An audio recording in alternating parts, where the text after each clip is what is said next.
Hello, everybody! Welcome to the inaugural episode of our podcast, Tailor Tailor Made! Made. How exciting! I'm so glad we finally get to do this. Yeah, I know. It's been a long time coming. It's been a long Um, time. Sorry. um, no, you're fine. My name is Aaron. And yeah. My name is Robin. I go by Robin Kyle. That's my handle and everything. Find me, add me. Yeah, Aaron LaFleur. That's me. Let's see. Where should we get started? Maybe with just the meat and potatoes of why this? What is Tailor Made? Why are we doing this? Sure. Okay. So,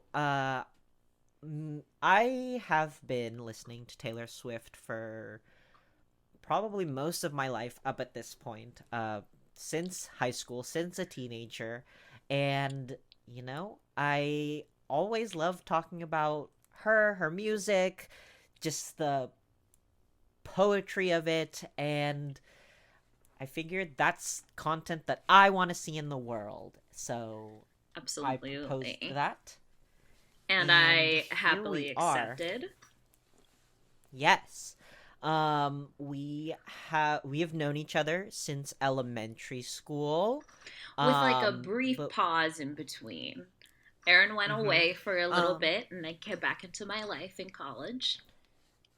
yep. Um, We went on one very let's lovely date. which was awkward. We held hands one time. We sat in a hallway. Yes, in our community college Anyways, hallway.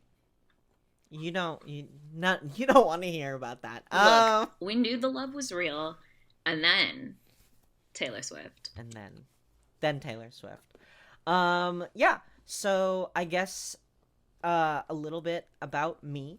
Again, my name is Aaron Leffler. I am 30 years old. I am a bisexual trans woman Filipino, so person of color. Um, so yeah, that's just a little bit about me. Hey. I And Robin, would you like to introduce yourself? I would love to. Hi, I'm Robin Kyle. Um, Bay Area girl. We're both from California, the Bay Area. Also 30 years old. Gross.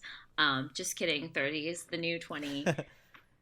Fucking being a kid sucks.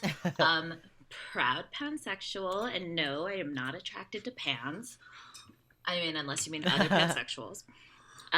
Also Filipino, cis woman. So I think, one of the first things that we talked about when we were doing this was just uh, how we want to create content for people like us. And, this is something that comes up in the Swifty scene a lot, but Taylor Swift's music is not just for your typical, cishet white girl. She writes music that really reaches a lot of people. And so for us, being queer women of color, and in our age group, I think it was, it's just a fun passion project that we're really excited to get into and to share with everybody. So, yeah. Uh, I mean, this is our Yeah, first one. It's a bit of a test run, so why don't you yeah. introduce Um, how we're starting this off? It is December Absolutely. 15th, so past our girl's birthday, but we initially got rolling on this podcast Because of the re-recording of Red.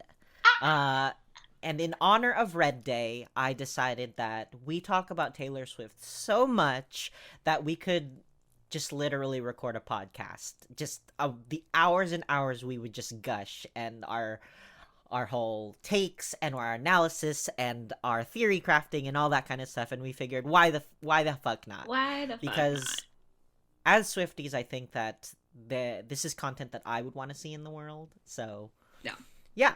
absolutely. So this first episode is going to be for the ever, would you say it controversial? I mean, it has been referred to as her whatever it's called, Magnum opus, opus? magnum Yes. opus. Yeah, Yes. So, yeah, which is a it's term I it's a never bit of heard a before doing research for this. To be honest with you, like, that's perfectly all right. Yeah, so we're gonna be start things off by talking about All Too Well. This is gonna be a two-part episode because there's a lot to cover. so much. So today we're gonna be talking about the original recording of All Too Well as well as the re-recording, and then part two we'll be talking about the 10-minute version as well as the short film. So don't worry, Yeah, we'll get there's to just everything. Yep, there's a lot to cover. All right. So, Robin, kick us off All with right. kind of our little intro and backstory for our track, All All Too Well. All right, all too well. The original, the infamous, the famous. It is off the album Red, release date October 22nd, 2012. The length of the original recording is 5 minutes and 28 seconds. It is written by Taylor Swift and Liz Rose, produced by Nathan Chapman, Taylor Swift, under the label Big Machine Music. All right. So, what we're going to do is we're going to take a listen and then we can give sort of our initial thoughts. This is not our first time listening, obviously, but we do want to give a fresh interpretation. So Yes, sorry. we so using the magic of movies and radio and theater, we're going to see you in about 5 or 6 minutes. And we're And we're back. back. Cool. So we just listened to both the original 2012 version and the brand new Taylor's version from 2021. So we'll talk about just offhand our thoughts on what we heard. So Right. for me, I think like coming from a theater and sound design and music audiophile background, I can already see a stark difference. Um so I know the first one, the original version sounds definitely a little more country. So, Mm-hmm. when Red first came out in 2012, that was kind of Taylor Swift's transitional period into kind of that pop. So she started off doing country, then country pop, and then kind of like started doing her own thing and kind of landed in singer songwriter rather than like country artist. And I think Red is a very good example of that. And All Too Well is kind of like the remnants of her country background, kind of like hanging on. And I found out that this is the last song that she wrote with Liz Rose. So that could also be why it sounds a lot like her older music. interesting. Yeah. Mm-hmm. Which yeah, so also yeah, so this is the first song she recorded for the album. So if she was already intending to play around with genre and style, this being the first song that she wrote, probably also contributed to the fact that it still sounded a little country. She was still kind of like not ready to get out of her comfort zone just yet. Um, Mm-hmm. And according to the reports, this was not like a song that was, one, it was penned apparently around 2 years before the album was released. And then two, it was kind of an impromptu thing, right? So they mhm. said that she was just sitting in the studio, like playing it. I wonder if there's still somewhere that version of that her producer just recorded of them actually for the very first time ever playing the song, because that's like, Yeah. Oh, I would yeah. love just like a B-side that's just like how in the 1989 album where in the deluxe 1989 where she has kind of like that behind the scenes, like a couple behind the scenes little tracks. Mm, I would love to hear kind of like a behind the scenes of like this is how All Too Well came about, and it wasn't originally like this and that, and I would yeah, love to hear that. yeah. um Can I just, Yeah. so back to what you were saying about the sound and all of that. So, like, as I mentioned, like, the first thing that kind of struck me really about like listening to them back to back was how much her vocal control has improved. She still stylizes it a lot. She still uses, like, she gets a little breathy on moments where she's like a little bit more romantic and like wistful and dreamy. But, like, one thing that I noticed, and I can't, and you can tell me, or Mm-hmm. viewers, listeners out there, you can let us know. But since I'm not a sound director, I just love listening to music, or sound designer. I don't have like the same, background. But I noticed that, like, her voice in the first one, I don't know if the sound is like vocal fry or something, but it had a lot more of that than than the second recording. Like, it sounded like she was pushing a little more in the first recording, whereas the second one, it sounded like she was just like steady, like had the same strength behind everything, or had a lot of control behind everything.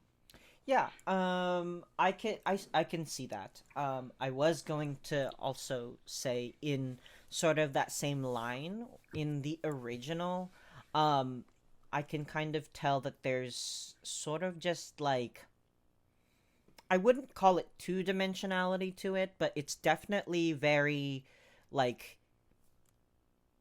you know what you're getting when you listen to it. But like Mm-hmm. with the re-recorded version, like there's a lot of more fullness to it, not only with like her voice, her control, the dynamics of how she uses her voice, but the Mm-hmm. instrumental.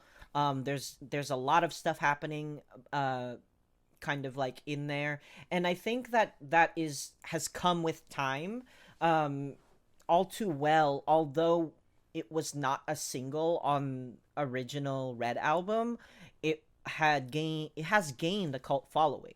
Like fans, Swifties all over it love All Too Well.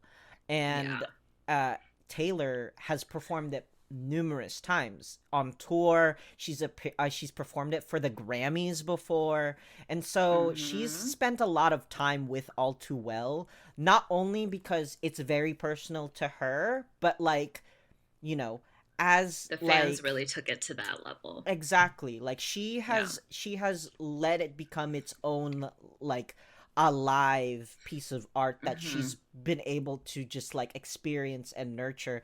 And with the re-recording, it just she knows what direction she wants it to be. She knows how it can be improved upon. Not Yeah. saying that the original is lacking in any way, but you can tell Mm-hmm. how just visceral the original was in I would that. say like rawness Yeah, the is like, original's very raw because yeah. like it that one, like we said, we're not she's not playing too much with style and genre. She's just Mm-hmm. singing the She's way just she has singing. always known how to sing, and Yeah. that's, Yeah. obviously there's some post production that goes into that, but Yeah. you know, it's Another very. thing that, like, sorry. No, no, no, you're good. I'm just saying it's just very like this song is very heart on her sleeve type of song. Mm-hmm. Yeah. I was gonna say the other thing that like really struck me, like listening to them back to back, is like the emotion behind it. Like, not that not that the re-recorded version seems any less sincere, but like the first recording of it, when I really like sit and listen to it, it sounds like a 22-year-old girl whose heart is broken. Hmm. Like, she sounds like her feelings are hurt. She sounds like she's mad. Whereas, like, I feel like the way, even in just like the stylistic choices that she makes in the re-recording, and the way that she kind of is softer on some parts and more romantic on other parts, and like her voice almost sounds reflective. Like, it sounds like somebody who is looking at this experience from a distance instead of so close to it. And she still like is imbuing it with the emotion. Like, you can still tell that there's like that, um the significance and the meaning behind it is still there, but definitely I feel like the perspective of it has shifted. And like, she sounds just like a woman who's singing something that she wrote in the past, kind of. Yeah, absolutely. I 100% agree with that. You can definitely tell sort of a difference in where she is in her life between the original and the re-recorded version, which I think is actually really cool from like an artistic standpoint, because it's like, you know, like I've said, she's performed this song numerous times, and like, you know, the meanings and sort of like everything that's happening behind the scenes as to like what the song is about, that doesn't change, but her perspective on it does, and I think that's super translated in the new version for sure. Mm-hmm. Yeah, definitely. And to your point of what you said of like how it like kind of blew up because of the fans, like I think I sent it to you after I saw it for the first time, but her Tiny Desk concert, she performs All Too Well live, and she talks about how she wasn't expecting the song to kind of take off, and like when she wrote it, she was kind of like, oh, like I feel like I'm crazy, like not crazy, but she's like, I just feel like nobody else is like felt like this or something like that. And like, it's funny because when I was introduced to the song through a mutual friend that we had, um, it was introduced in that same way where the person was like, I just am listening to the song like she wrote it for me, you know? And I feel like there's so many fans out there who like that's kind of the like echoing of this song. And like sorry, I'm like on a bit of a tangent, but like like what you said reminded me of so many things of like the other thing about like you said how cool it is as an artist to like kind of see your growth and see the evolution of it. Like that is one, it's like I feel like it's a testament to her talent that she is not only re-recording all of this, but like the re-recordings are actually valuable. You know, it's not like, oh, she's doing it because, you know, like it's not like just a money thing of like, oh, I own these now and like whatever, whatever. Like the quality is there, the value is there, and like, you know, whereas like I told you this when we were talking about it, but like I feel like if I were to like read back on like my diary entries from when I was 22 or something, like full on cringe, like full cringe. So the fact that she can like not only come back to this, but like still have her whole heart in it and still like bring the same thing, and maybe she doesn't feel like that anymore, you know, maybe she's done, like she might not even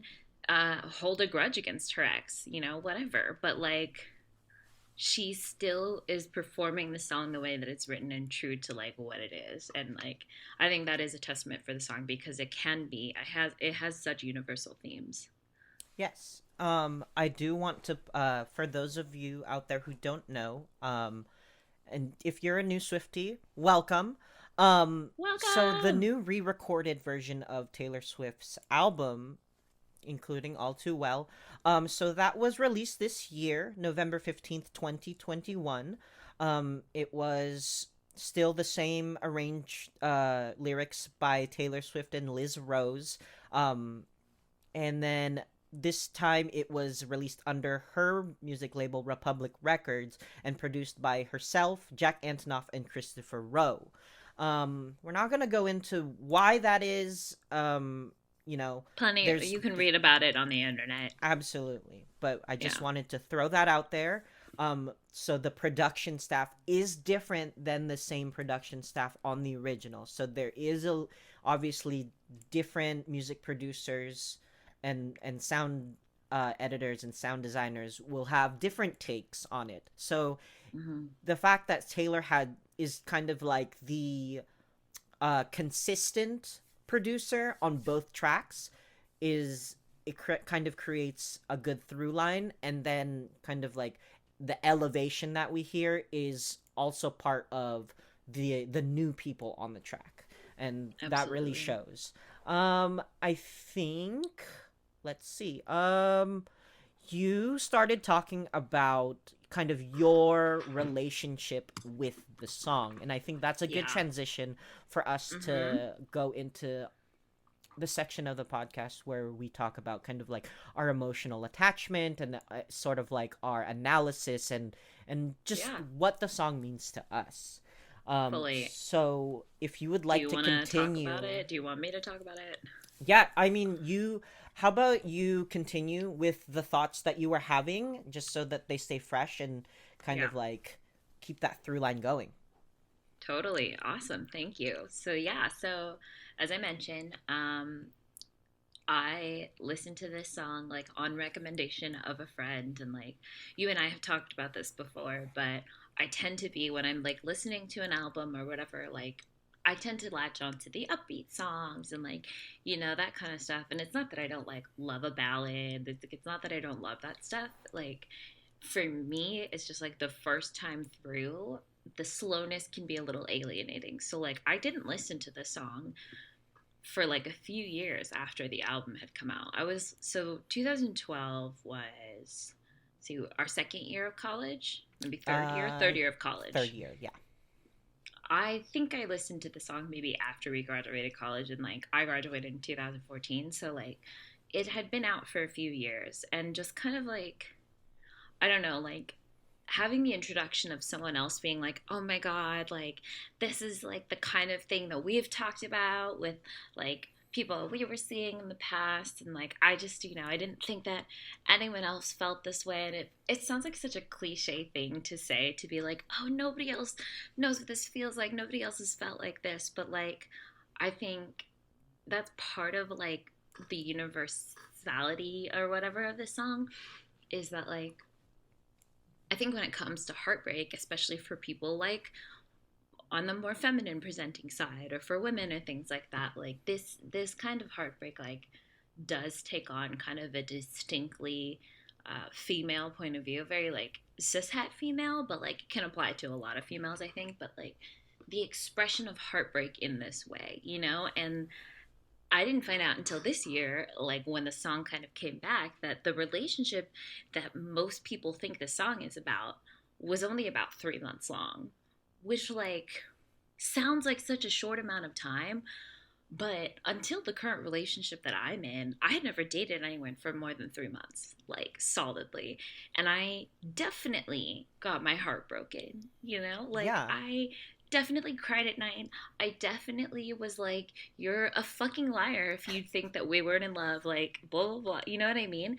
And like I said, like, she may not feel this anymore because, I think there's a bit of uh, for lack of a better term, I think there's a bit of triteness to the music that we listened to when we were younger, like this, or like it is very nostalgic. It is very like um, emotionally illicit in that way of like, you don't.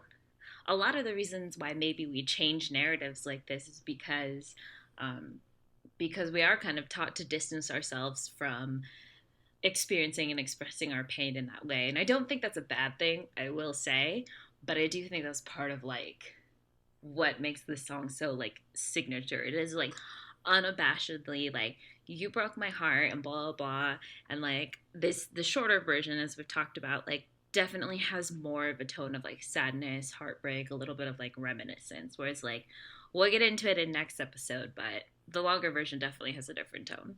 Yeah. Um, so my experience with All Too Well back in 2012. So I have been a hardcore Taylor Swift fan for a long, long time. Probably since Fearless.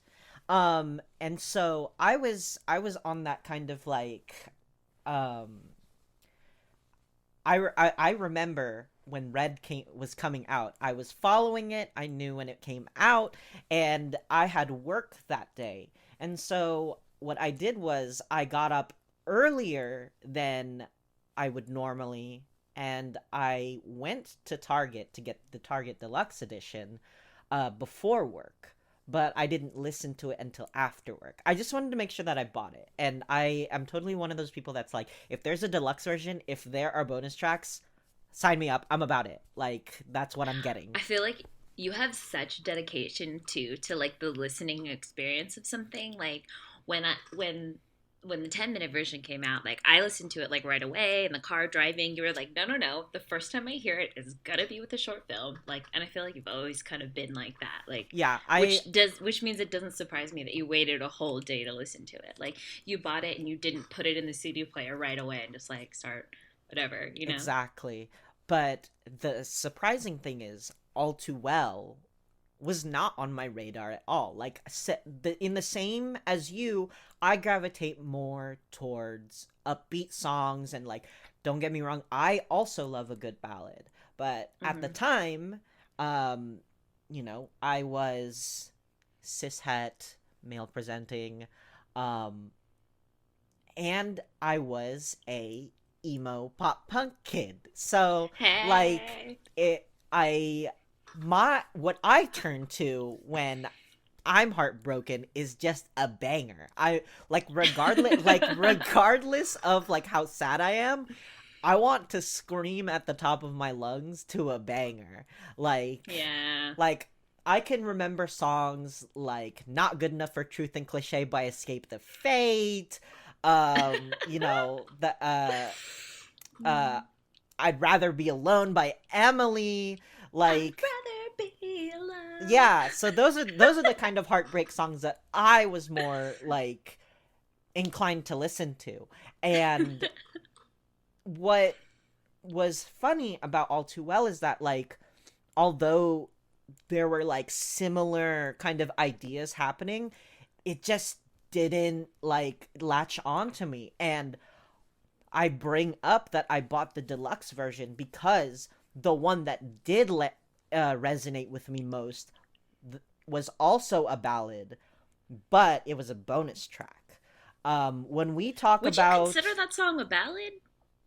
yeah, Okay. yeah, Sorry to um, interrupt. I mean, so I bring up the deluxe version because there's a bonus track on the deluxe version, and we'll get into it a little bit more when that episode comes. But Come Back, Be Here, that was my song, and it's funny because it really like struck a chord with me because the relationship that I was having at the time, is around the time that people were like leaving for like transferring to like 4-year universities and stuff like that because I went Mm-hmm. to community college and so did you.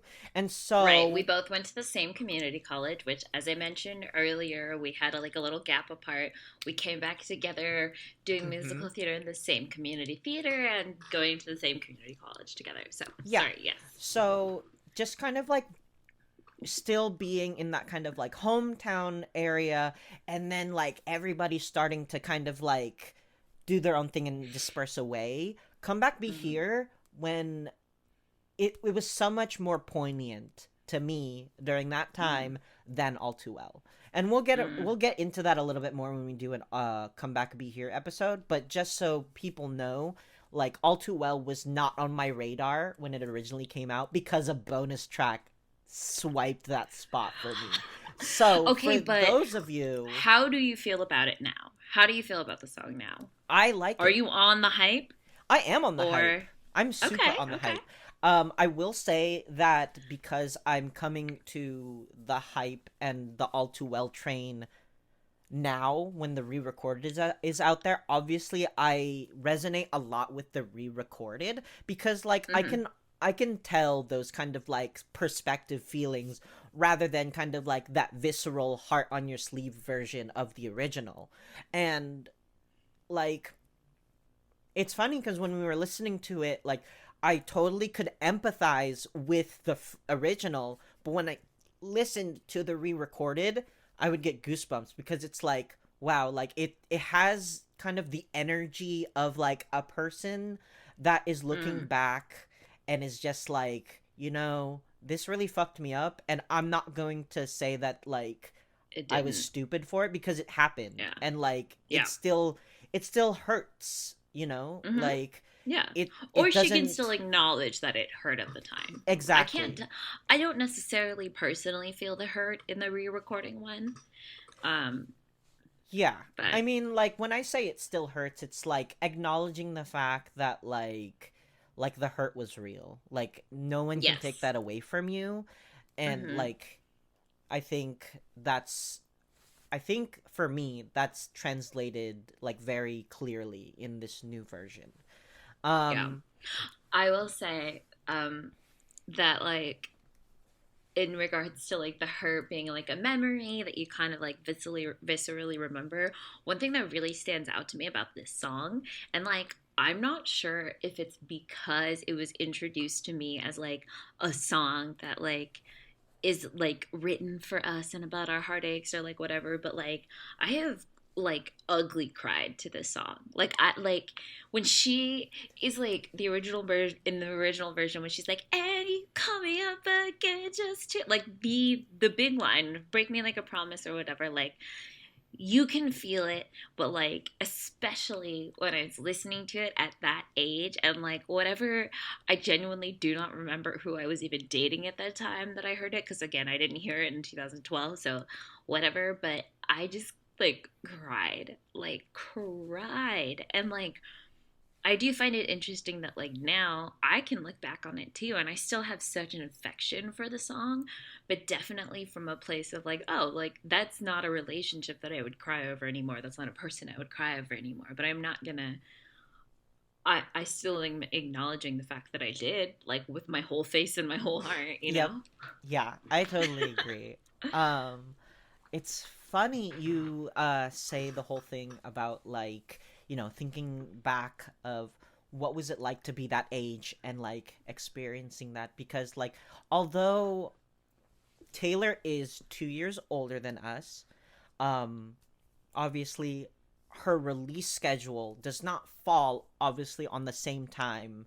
It's just not feasible. Like the Yeah. release schedule does not fall in line with the songs that she is recording or writing like at the moment. But what's funny is that because of that, Red came out when we turned 22. So Mm-hmm. 22, the song obviously came out when we were turning 22. That's just like meant to be. But like it's funny because like all those We are the best feelings. generation for that. Like, Yeah, so the did you dance around feelings. in Las Vegas on your 22nd birthday to the song? No? Okay then. Yeah. So like when we talk about just the original one, like it's super easy to empathize with because she wrote it when she was the age that we're listening to it. And Mm-hmm. like that's universal for anybody. So like you don't have to have like listened to it when it came out and you were the same age as the age that she's describing, but like it transcends that in that her music kind of like, like regardless of what age you are, when you listen to it, you can really sympathize and empathize with it. And I think that's Yeah. one of the great things about her music in general, and kind of Mm-hmm. why All Too Well being kind of like her most like viscerally like emotionally charged song at the time, and how it Mm-hmm. has grown to have a cult following because like she Taylor really just is good at conveying the feelings that people can relate to. Mm-hmm. Absolutely. She definitely, yeah, like she's very good at expressing it in the moment and like just kind of uh I wouldn't say poignantly, because the other thing about this song, and obviously like we'll talk about it in the next episode and all of that stuff, but the original song was really long and she ended up paring it down, and she said this too about Folklore and Evermore, like as she's writing for herself and on her own, she finds that she's getting edited a lot less, and so like people before would like more or less tell her that she's too wordy, you know, but Mm-hmm. I tend like I'm a wordy person too, so like I just tend to feel like she says the exact right amount, you know. Yeah. um, so I the other thing that reminded me of, or I remembered when you were talking, was like to the point of like you don't need to be the same age as the songwriter. A graduate from the school of Taylor Swift, Miss Olivia Rodrigo, is fucking 18 when her album was released, and I listened to that shit on repeat here at my 30th year of life. Like, you do not need, yeah, you don't need Yep. to like be 18 to listen to a heartbreak song and be like, hell yeah, girl. Yeah. um all right, so Okay. let's see. Where Was are there we? anything else we had about the song, or? Um, let's see here. Oh, sorry. The only other thing that I will say, and again, I think we're going to touch on this next episode, but like the other thing that like, and I think we've talked about this, we've said it in so many words, but that it has to be acknowledged that like this song is the account from her point of view, you know? So like even though I'm relating to it emotionally, I'm not necessarily saying that this is like like exactly what happened. Like there's definitely a bias to it. There's definitely the filter like the color of hurt in there and stuff up like that. But like I think that's part of what makes it what it is like um it's it's somebody's memory of something, which sometimes is their reality, you know? And so yeah, sorry. I just wanted to No, put that that you in there. bring up a great point, and that kind of like stirs up some thoughts in my brain about how. So when I first heard All Too Well, um, I was I was cishet, male presenting, and so Mm-hmm. like even though I relate very well to the emotions that Taylor Swift's music convey, there are Mm-hmm. also times where like I can not sympathize but really relate to kind of the opposite end of the spectrum. So like obviously there are two characters in the song, two people that are very well defined in All Too Mm-hmm. Well, and I found myself when I first listened to it like, yeah, this is like painful. Like obviously it wasn't on my radar, but like when I listened to the song originally, I can remember kind of like thinking I was the one who kept the scarf. Like I've been in relationships where like I have mementos from like a past relationship, and like, I hold on to them even to this day because I'm sentimental, I'm a Cancer, this and that. But also like, like I don't I feel like I don't blame the person that she's talking about for keeping the scarf. Yeah. Um, I mean, I'm not a psychologist, so I can't go into kind of like if that's Yeah. toxic or not, or why this and Mm-hmm. that. But I will say that us in Taylor Swift's kind of like camp and fandom, like we obviously want to take Taylor's side and we want to, like feel for her. We want to like show her our emotional support, but Mm-hmm. also like I'm willing to bet that regardless of like what you identify as, what gender you are, you probably have been in a position where like yeah, you were kind of stupid.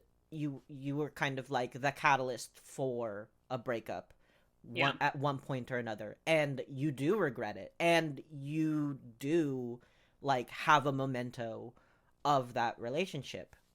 Oh my God. Okay, wait. Sorry. Funnily enough, um, I don't know if I told you about. There was this person.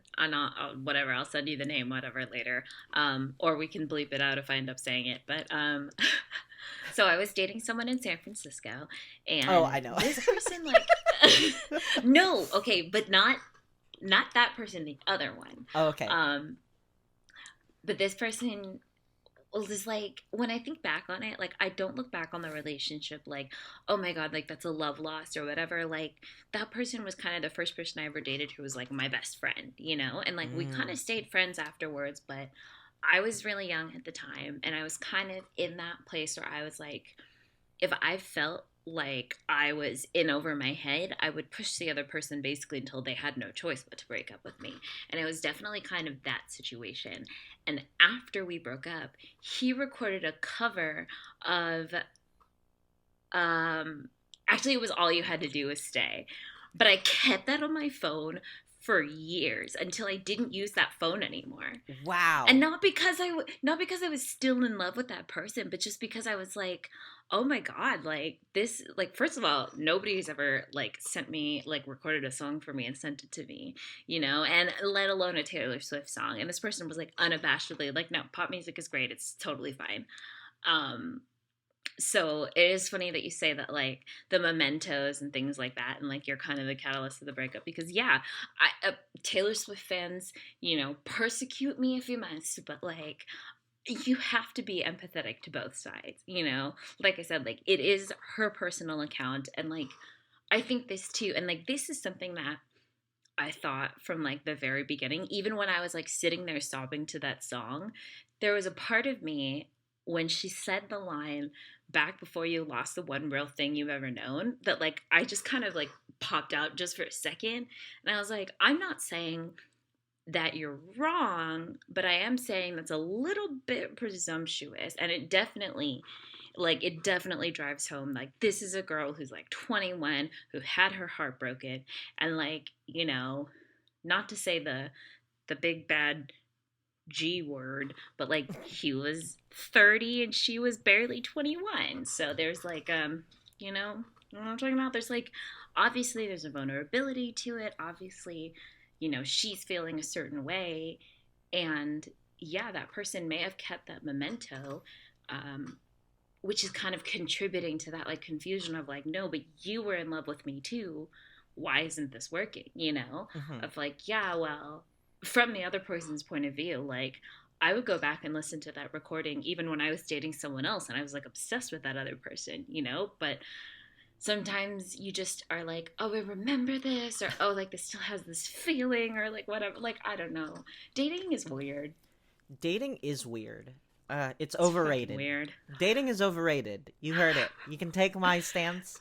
You can quote me on that. Dating Oh my god. overrated. I mean, not to digress too much, but like being a fucking former forever single, like truly maybe dated like three people ever in my life, four people, and always like at the 3 month mark we would break up, and I was always that like this big dramatic, like just like Taylor Swift in this situation, like I never believed it when people were like love is not that big of a deal, or like it's kind of whatever, or like you need to focus on yourself, or like all of that shit, because you are sitting there like with your heart fucking broken. But like at 30 years old, after like meeting someone and being in like what I would consider a healthier, more stable relationship, like I can understand why it's okay to be like, ah, dating is not my entire life, it's not my entire personality, because like you're gonna want to fall in love with someone who has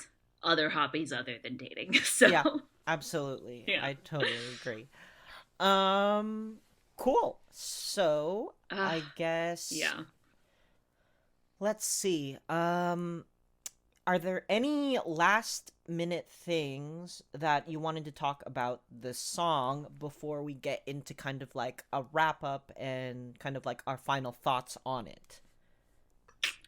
um just kind of looking back on our notes and pointing to things like cultural references. So in regards to cultural reference, this song is obviously a song that has kind of garnered its own cult following. It's made its way onto a lot of set lists from her shows. And of course, the pop culture icon from this song, the scarf. The one thing that I will say, and I told you this too, is after all of the like the drawings and the music video and like all of that stuff, like I can't believe it wasn't a fucking red scarf.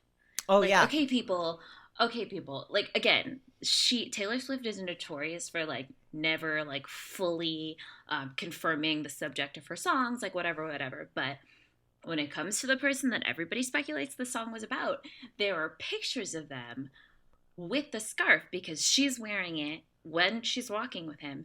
And then, like, later, there are other pictures of him wearing it.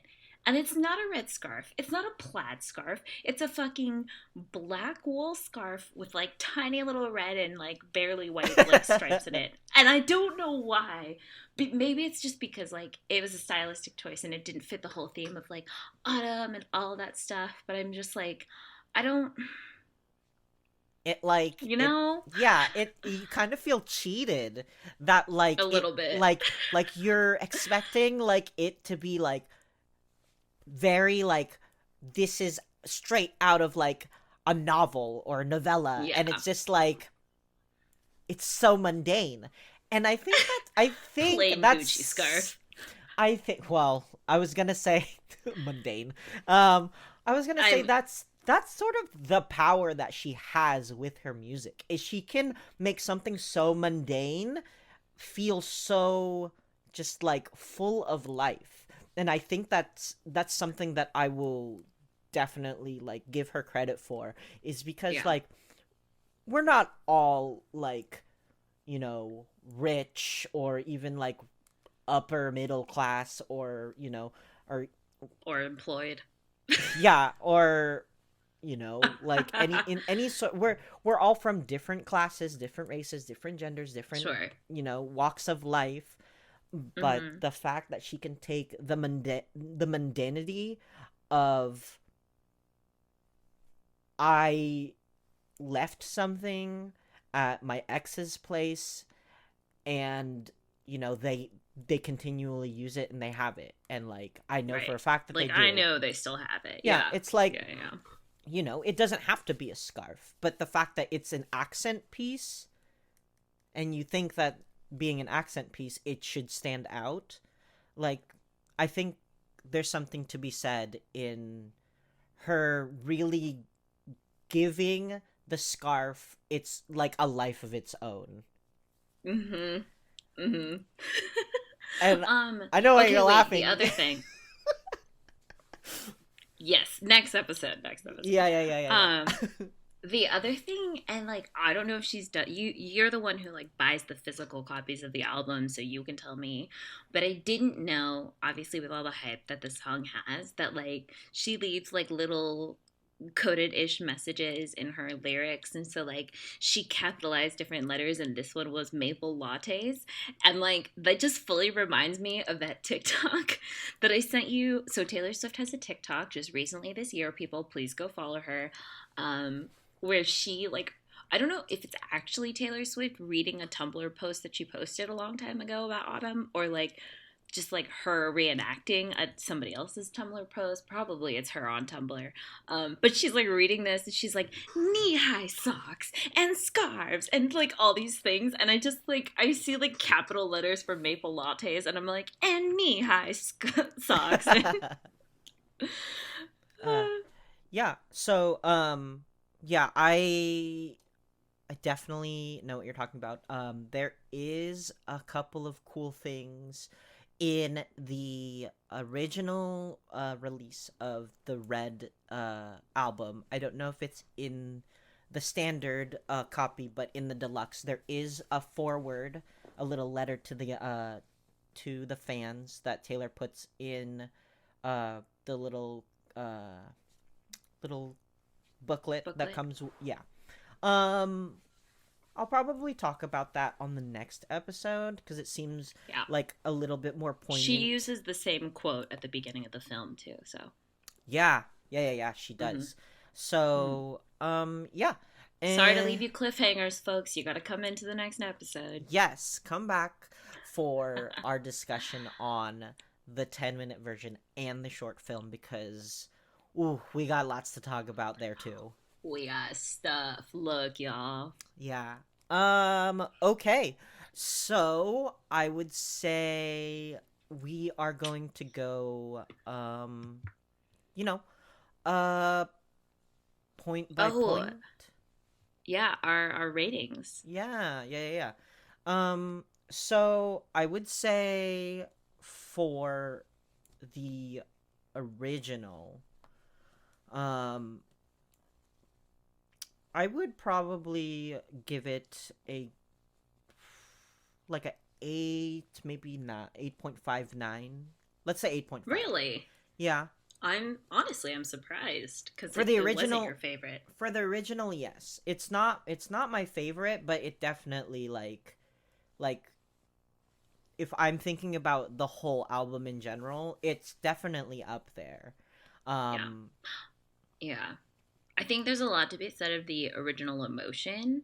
But I agree with you. I think I'd stick it around the eight, maybe eight and a half. More yeah. for me, strongly because of her vocal uh, maturity in the second one. Yeah, I think another thing that I didn't go into in depth about the original is that another reason why that was All Too Well wasn't on my radar is because the original sounded a little bit more country than the re-recorded, and so and my kind of stance at the time was comparing it to her previous album, which was Speak Now, and that one was still kind of country pop.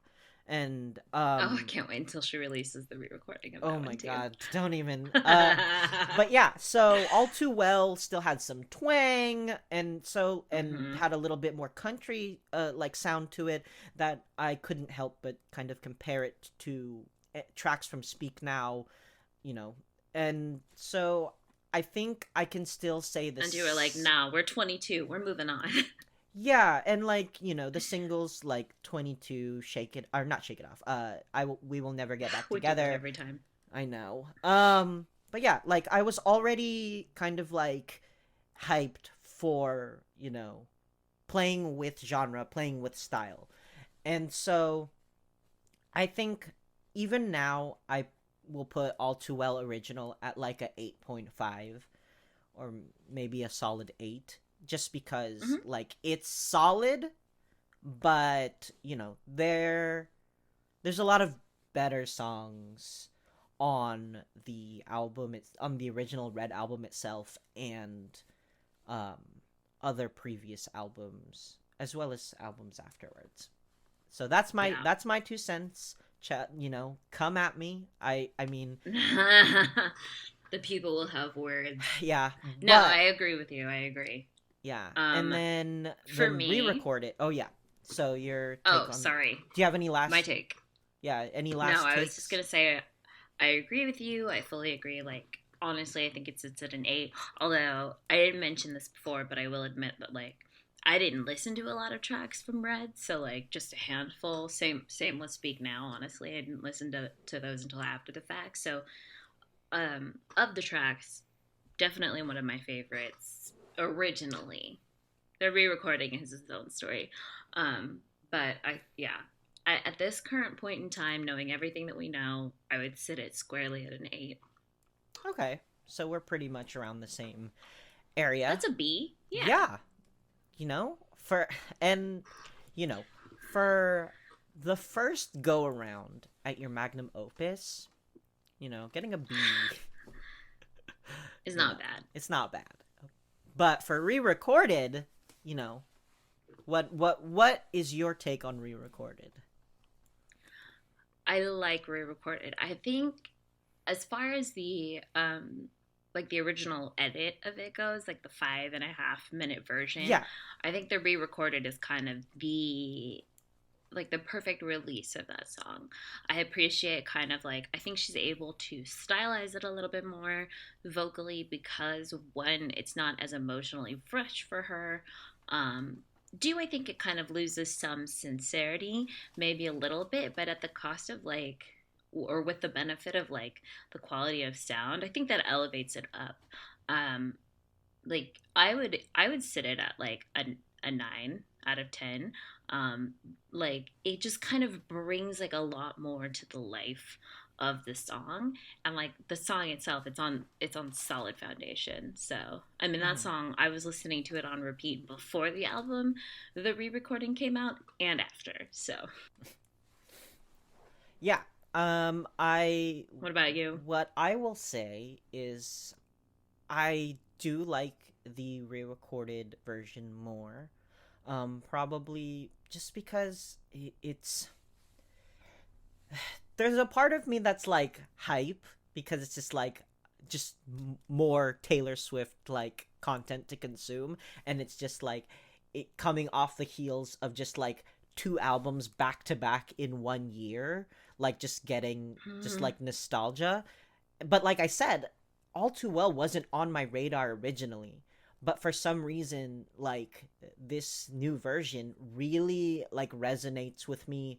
I mean, not only on an emotional level, but like on like an entertainment consumption level. Like it sounds good to me. It sounds fuller. Her voice is more mature, and it's such a delight to hear. And so with that being said, I would definitely put it mm, I would I will say original would be 8, and then all too well re-recorded probably 8.5. Um, That sounds about right for you. yeah, yeah, because there, although there's a lot of hype, we still haven't talked about the 10-minute version, and you can't help but just compare kind of like the Y'all. differences, and we'll get into that Ugh. next that in part 2. um but also compared to her other tracks, like when we Mhm. get to the Come Back Be Here episode, like Come Back Be Here re-recorded, I'm all for it. That I'm episode fucking here. that episode's gonna be like 90% you, dude. Yeah, because who, I don't know, tell us your thoughts. Do you like Come Back Be Here? Because I do, Bro, and seriously. that's my heartbreak anthem of 2012, 2013. I So don't get out of look, I here. don't know, get out of here. I'm I am of the camp who genuinely did not listen to Come Back Be Here until this calendar year. So, but I've also heard that it's got a following. So, folks, tell us, send us emails, at me, don't at me, Yeah. whatever. So all right. So there we go. That's the first episode. So we got an 8 and an We did 8.5, and we it. got an 8 and a 9. 8 and a 9. Starting strong. Love it. Yeah, Um all right. an So iconic opening piece. so this is the part of the show where we just kind of like tell you just where to find A little bit us. about our A lives. little No, bit no, about our no. Come lives. on. Okay. Happy, whatever you're loving. Yeah. We'll do this week or this month or whatever. Okay. Whatever's making you smile Whatever's making me lately. smile, this, us doing this, I'm I so mean, happy that we finally get to just make some sort of like artistic expression of our love of our girl Taylor. of our girl Taylor. Oh, and Yes. we didn't mention this at the beginning, but for folks who don't know this, to Erin's point, because she brings up a good point, we have been wanting to do a podcast together for a really long time. We initially like concepted a fiction one, which we may return to the concept of in the future. But Hmm. what we when we saw the short film for All Too Well, we were like, we have avoided starting a project for too long. We have to do this now.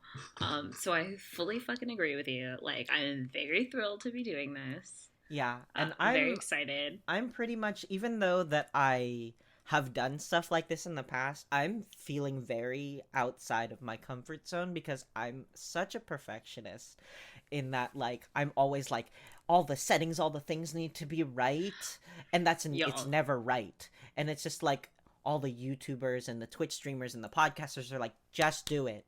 So She's gonna learn about growth in this oh, podcast, we're y'all. gonna learn about growth and how not to touch my face. How I not to touch our face. I'm gonna learn how not to like move around in this squeaky fucking chair. I am sorry, everybody. Look, Yeah, we are headphone poor girls right headphone now. users, we're sorry. Hashtag two broke girls. Okay, look. Yeah.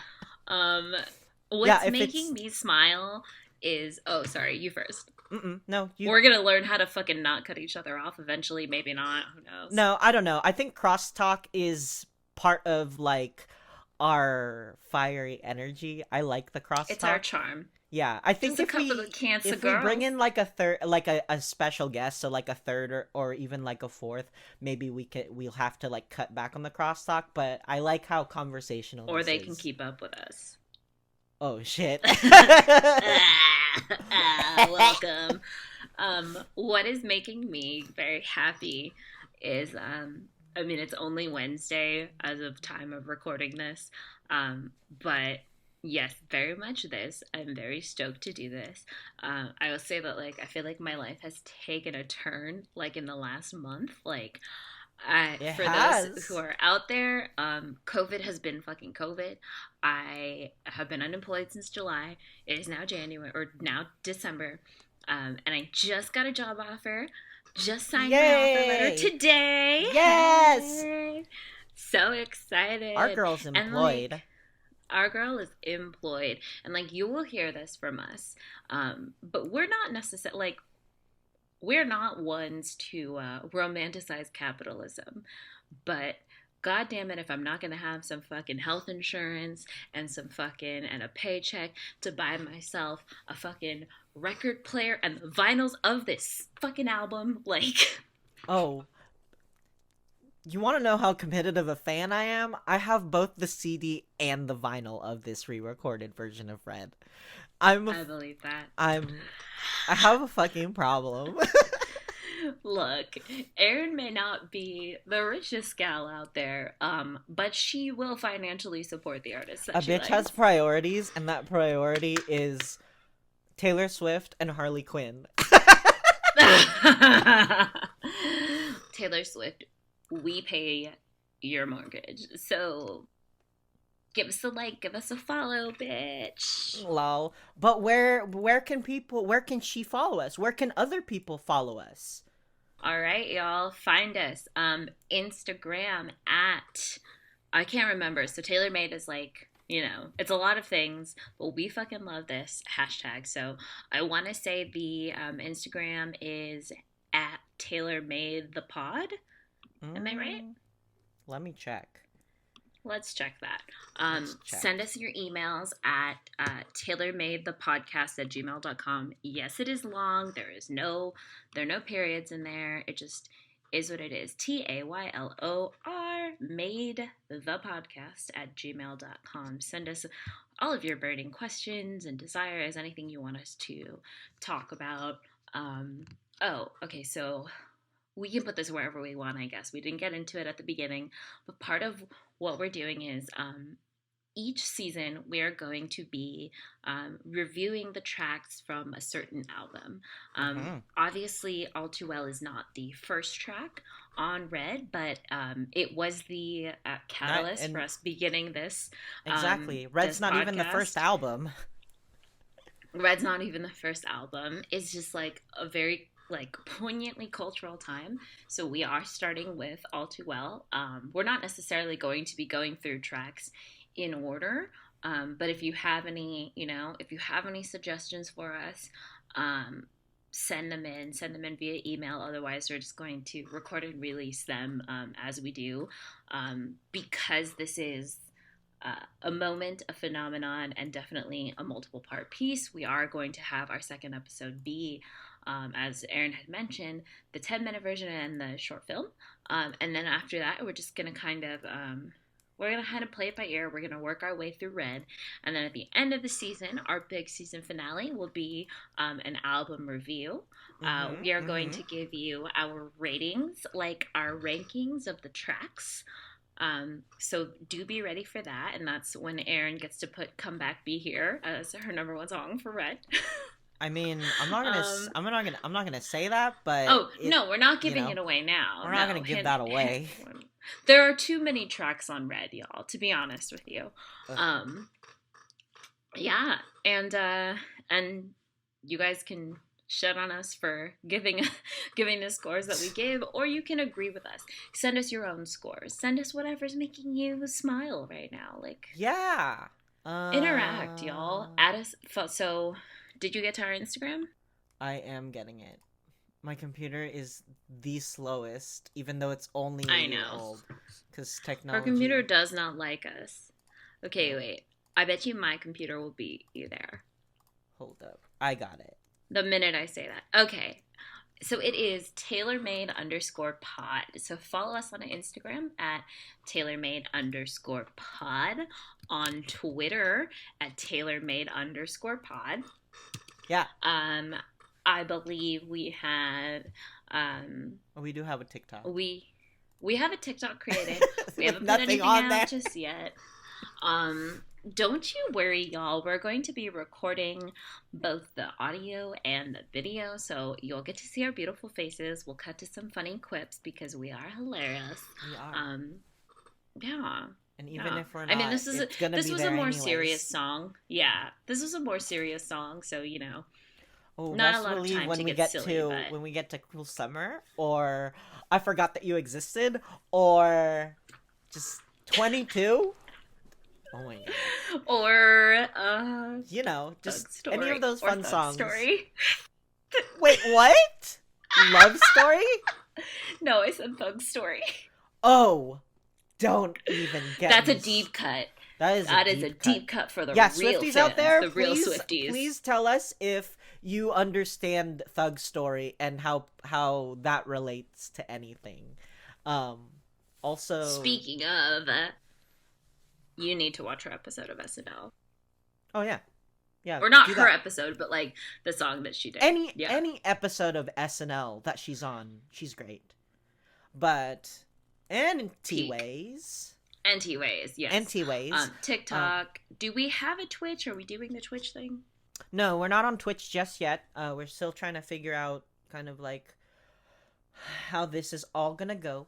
But, Maybe for the season finale, we'll do a live stream for all of our adoring fans. whoever you may be. Yeah, we can answer. Oh, how about we maybe we'll do a live stream of the premiere of the season finale, and then we can answer your questions and, communicate with, like, you guys out there who are also Swifties. Like, you don't have to be our fans, but we can provide But a you can be. space. You can be. We can provide the space for y'all to just gush with us. Please, please. And we are looking for like-minded Swifties out there. Not that, if you're a cishet or you're like a white girl or whatever, please come to the space, learn about other Swifties. But if you're a Swiftie of color, if you're queer, like whatever, if you're a new Swiftie, if you're an OG Swiftie, like come through, drop us a line. No, it's Becky. Like, bring anything. Yes. All right. So yeah. All right. What a good first episode. So to everyone Congratulations. out there, Swifties and non-Swifties, we will catch you in part 2 of All Too Well. Bye-bye. Bye bye. Mwah.